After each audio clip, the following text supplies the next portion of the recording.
I've really come to appreciate this building more and more the longer I live in it and work in it.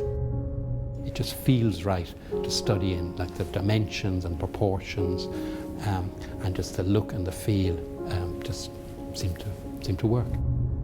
I suppose this building has now, in retrospect, to be seen as the first major modern development of the college in its transition to the university we have now. When Paul Carlett comes over to make this building, he's clear in his interview with John Toomey many years later that there's nothing much going on in Ireland at the time. But in reality, there's a huge amount going on. You have Liberty Hall, this Dublin's Crystal Tower, Dublin's first skyscraper, Hawkins House, finished in 1965, and O'Connell Bridge House as well. Possibly the single most exciting thing about this building is that it comes at a moment in Irish concrete technology where the concrete industry isn't developed to the extent as it is elsewhere. So when the guys come over, they realise it can't be made in a factory.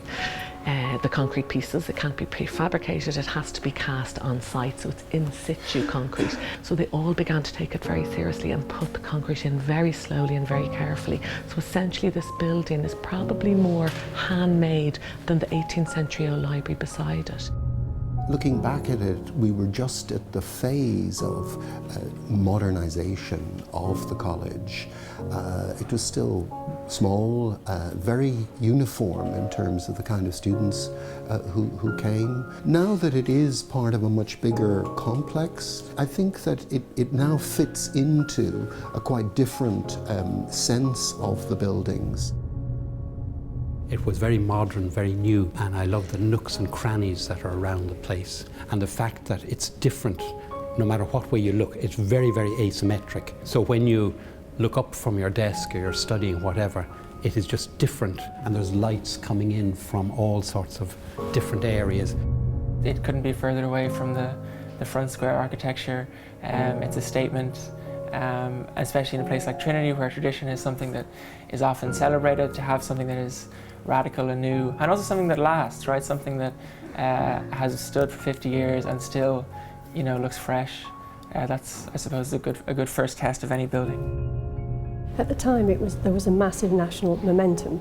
So there was a big philanthropic campaign, which was one of the first of its kind, for the funding towards the building. This was a real step change and a real leap into the major 20th century. So we need to make another incremental step change. So much has changed in the context of how people do research, how people learn, the publishing environment, the information environment, that we need to reimagine what we've got to be as bold as they were in 1967 for today.